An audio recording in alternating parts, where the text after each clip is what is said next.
ونصلي ونسلم على رسوله الكريم اما بعد فاعوذ باللہ من الشیطان الرجیم بسم اللہ الرحمن الرحیم۔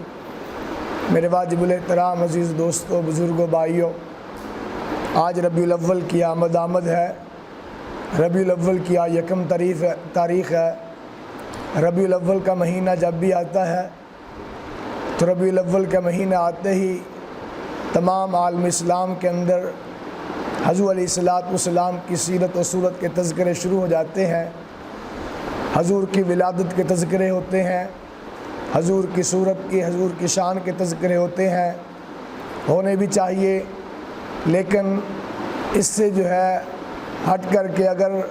حضور علیہ السلام کی عملی زندگی کے اوپر بات کی جائے اور عوام کو اس طرح متوجہ کیا جائے اور اس طرح کے کوئی کورس وغیرہ کروایا جائے حضور کی سیرت کے اوپر، حضور کی عملی زندگی کے اوپر، تو اس کے اوپر فائدہ بہت زیادہ ہوگا۔ عام طور پہ نعرے لگا کر کے حضور علیہ السلام کی آمد کی بعد ولادت کا تذکرہ کر کے بات ختم ہو جاتی ہے۔ جب سال ربیع الاول آتا ہے پھر وہی ولادت کا تذکرہ کر کے تو پھر بات ختم ہو جاتی ہے۔ اس سے حضور علیہ السلام کی سیرت کا پہلو وہ آگے انسانوں کے اندر منتقل نہیں ہوتا۔ تو بہتر یہ ہے کہ انسانوں کے اندر حضور علیہ السلام کی کچھ سیرت کا عملی پہلو بھی رکھا جائے، تاکہ مسلمان حضور علیہ السلام کے کردار کے اوپر عمل بھی کریں، حضور کی سیرت کے اوپر عمل بھی کریں۔ اسے پتہ بھی ہونا چاہیے کہ حضور علیہ السلام کی ہستی کون سی ہے، حضور علیہ السلام کی شان اور مرتبہ کیا ہے، حضور کا مقام اور مرتبہ کیا ہے۔ قرآن پاک کے اندر اللہ کی ذات کہتے ہیں میں نے بہت سے انعامات آپ کے اوپر کیے۔ یقیناً انسانوں کے اوپر اللہ کی بہت بے شمار نعمتیں ہیں، بے شمار احسانات ہیں،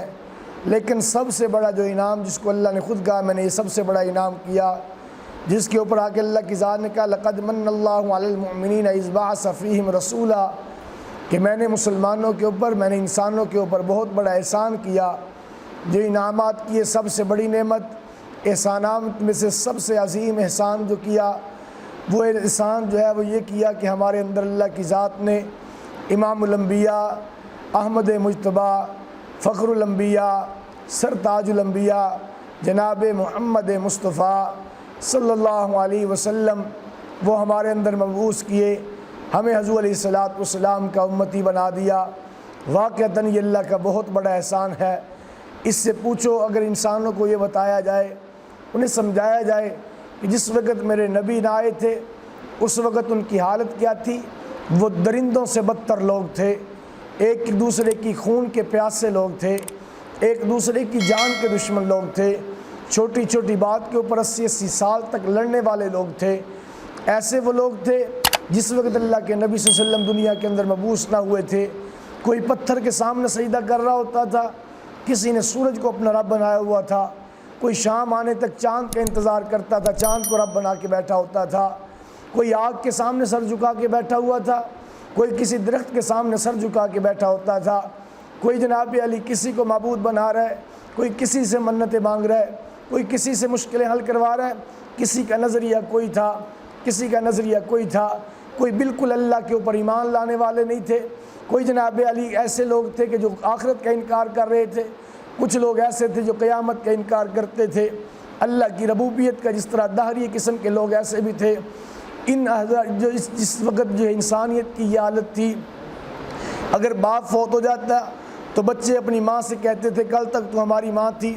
اب باپ چلا گیا ہے لہٰذا اب تو ہماری وراثت بن گئی ہے۔ 5 4 بچے اپنی سگی ماں سے منہ کالا کیا کرتے تھے۔ یہ وہ زمانہ تھا، انسانیت کہلوان شرمندہ تھی اس وقت اللہ کے نبی آئے، میرے نبی نے در سے ہٹا کے ایک در کے سامنے کھڑا کیا، لوگوں یہ آگ رب نہیں ہے، لوگوں یہ سورج رب نہیں ہے، لوگوں یہ چاند رب نہیں ہے، انہیں بتایا یہ پتھر رب نہیں ہے، یہ بت رب نہیں ہے، تم سب اس کو چھوڑو، یہ تو اللہ نے چاند سورج ستارے تمہارے لیے بنائے ہیں، تمہاری خدمت کے لیے بنائے ہوئے ہیں، رب تو ایک اللہ ہے۔ در سے ہٹا کے اللہ کے سامنے اس وقت اللہ کے نبی صلی اللہ علیہ وسلم ایک کے سامنے کھڑا کرنے کے لیے آئے۔ میرے نبی نے آ کے نفرت کو ختم کیا، محبت کو آ کے عروج دیا ہے، حسد کو ختم کیا ہے، آ کے پیغمبر نے دین پھیلایا ہے۔ وہی لوگ جو ایک دوسرے کے جانی دشمن تھے، حضور علیہ السلام کی آمد کے بعد ایک دوسرے کے اوپر جان دینے والے بن گئے۔ میرے نبی نے دشمنی ختم کر کے ان کو ایک دوسرے کا بھائی بھائی بنا دیا۔ کہا المسلم اخو المسلم، کہ مسلمان تو مسلمان کا بھائی ہے۔ یہ ایسی پیغمبر نے پھر دین ایسا نظام دیا ہے کہ لوگ اپنے بھائی سے اتنا پیار نہیں کرتے تھے جتنا مسلمان بھائی سے پیار ہوتا تھا، کہ یہ میرا اسلامی بھائی ہے، اس کو میرا بھائی میرے نبی نے کہا ہے، اس کو میرا بھائی میرے ماں باپ نے کہا، اس کو میرا نبی میرا بھائی کہہ رہا ہے۔ لوگ اس سے اتنا پیار کرتے تھے، ان سے محبت رکھتے تھے۔ تو میرے بھائیو، دوستو، بزرگوں، آج سے انشاءاللہ کوشش کریں گے روزانہ کے اعتبار سے حضور علیہ السلام کی سیرت کا آغاز کرتے ہیں، تاکہ ہم مسلمانوں کو پتہ تو ہونا چاہیے کہ حضور علیہ السلام کی سیرت کیا ہے، کہاں پیغمبر کا بچپن گزرا، کہاں میرے نبی کا لڑکپن گزرا، کہاں پیغمبر نے جوانی گزاری، کہاں پیغمبر کا بڑھاپا گزرا، پیغمبر کو کیا کیا اس دین کے لیے تکلیفیں اٹھانی پڑی، کن کن راستوں سے میرے نبی کو گزرنا پڑا، تب جا کے پیغمبر علیہ السلام کا یہ دین ان لوگوں تک پہنچا۔ وہ لوگ ایک دوسرے جو جاننے دشمن تھے، ایک دوسرے کو جو ہے مارنے کے لیے ہر وقت تیار ہوتے تھے، ایک دوسرے کا خون پینے والے تھے، پھر وہ ایسے بڑے کہنے والا کہنے پہ مجبور ہو گیا کہ درفشانی نے تیری قطروں کو دریا کر دیا، درفشانی نے تیری قطروں کو دریا کر دیا، آنکھوں کو بینا کر دیا، دل کو روشن کر دیا، خود نہ تھے جو راہ پر اوروں کے ہادی بن گئے، ارے کیا نظر تھی جس نے مردوں کو مسیحا کر دیا، وما علینا الا البلاغ المبین۔